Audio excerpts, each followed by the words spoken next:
Hi അസ്സലാമു അലൈക്കും. എല്ലാവർക്കും എൻ്റെ ചാനലിലേക്ക് സ്വാഗതം. ഞാനിന്നിവിടെ വന്നിട്ടുള്ളത് വെറൈറ്റി ആയിട്ടുള്ളൊരു ചിക്കൻ റെസിപ്പി ആയിട്ടാണ് കേട്ടോ. അത് നമുക്ക് എങ്ങനെ ഉണ്ടാക്കാവുന്നതെന്ന് നോക്കാം. അതിനാവശ്യമായിട്ടുള്ള ചിക്കൻ കഴുകി വൃത്തിയാക്കി നമ്മളൊരു പാനിലേക്ക് ഇട്ട് കൊടുക്കാം. ഇനി അതിലേക്ക് വേണ്ടത് 1 ടീസ്പൂൺ കുരുമുളക്, 1 ടീസ്പൂൺ പച്ചമല്ലി, 1/2 ടീസ്പൂൺ ചെറിയ ജീരകം എന്നിവ കഴുകി ഒരു മിക്സിഡ് ജാറിലേക്ക് ഇട്ട് കൊടുത്ത് അതിലേക്ക് 1/2 ടീസ്പൂൺ മഞ്ഞൾപ്പൊടി ഇട്ട് കൊടുത്ത് നന്നായിട്ട് അരച്ചെടുക്കുക. ഇനി അത് നമുക്ക് ചിക്കനിലേക്ക് ഇട്ട് കൊടുത്തിട്ട് ആവശ്യത്തിനുള്ള ഉപ്പും ഇട്ട് കൊടുത്ത് നന്നായിട്ട് മിക്സ് ചെയ്യുക.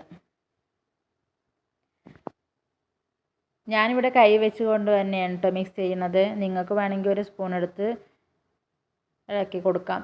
ഇതിന് ഞാൻ ഇവിടെ കുറച്ച് ചിക്കൻ എടുത്തതുകൊണ്ട് അതിനാവശ്യമായിട്ടുള്ള സാധനങ്ങൾ എടുത്തിട്ടുള്ളൂ. നിങ്ങൾ കൂടുതൽ ചിക്കൻ എടുക്കുകയാണെങ്കിൽ ഈ അളവുകളൊക്കെ കൂട്ടി എടുത്താൽ മതി. ഇനി നമുക്ക് ഇതിലേക്ക് ആവശ്യമായിട്ടുള്ള ചെറിയ ഉള്ളിയും വെളുത്തുള്ളി ഇഞ്ചി ഓപ്ഷനിലാണ് കേട്ടോ, വേണമെങ്കിൽ മാത്രം എടുത്താൽ മതി, എടുത്തിട്ടില്ലെങ്കിലും കുഴപ്പമില്ല. ചെറിയ ഉള്ളി അത്യാവശ്യത്തിന് നമ്മൾ എടുക്കണ കോഴിക്കനുസരിച്ച് നമ്മൾ ചെറിയ ഉള്ളിയുടെ അളവ് എന്തായാലും കൂട്ടണം. അപ്പോഴാണ് നമുക്ക് ഈ ചിക്കൻ ഇതേ ടേസ്റ്റിൽ ഈ റെസിപ്പി നമുക്ക് കിട്ടുക. ഇനി അത് ഒന്ന് ചതച്ചെടുത്തതിന് ശേഷം, നന്നായി അരക്കാതെ ഒന്ന് ചതച്ചെടുത്തതിന് ശേഷം നമുക്ക് ഇതിലേക്ക് ഇട്ട് കൊടുത്ത് നന്നായിട്ട് ഇളക്കിയെടുക്കുക.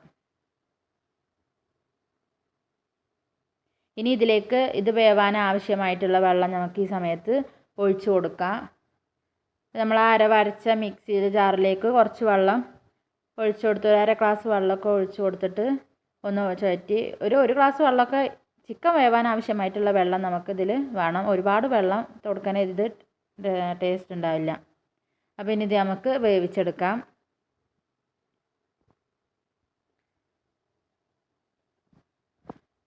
അപ്പോൾ നമുക്ക് എളുപ്പത്തിലുള്ളൊരു റെസിപ്പിയാണ് കേട്ടോ ഈ മല്ലി അധികം ഇട്ടിട്ടുള്ള ഈ ചിക്കനും കൊണ്ടുള്ള റെസിപ്പി. വളരെ ടേസ്റ്റുമാണ്. ഉള്ളി വാട്ടാനും തക്കാളി വാട്ടാനും ഒന്നും നിൽക്കേണ്ട സമയം നമുക്ക് ചിലവാവില്ല. വളരെ പെട്ടെന്നും ഒരേ രീതിയിൽ ചിക്കൻ കഴിച്ച് മടുത്തവർക്കും ഇതൊരു വെറൈറ്റി ആയിട്ടുള്ള റെസിപ്പി ആയിരിക്കും. ഇത് വെന്തതിന് ശേഷം നമുക്കിതിലേക്ക് വെളിച്ചെണ്ണ ഒഴിച്ച് കൊടുക്കാം. നന്നായി ഇളക്കി വെച്ചിട്ട് നമുക്കിത് ഉപയോഗിക്കാം.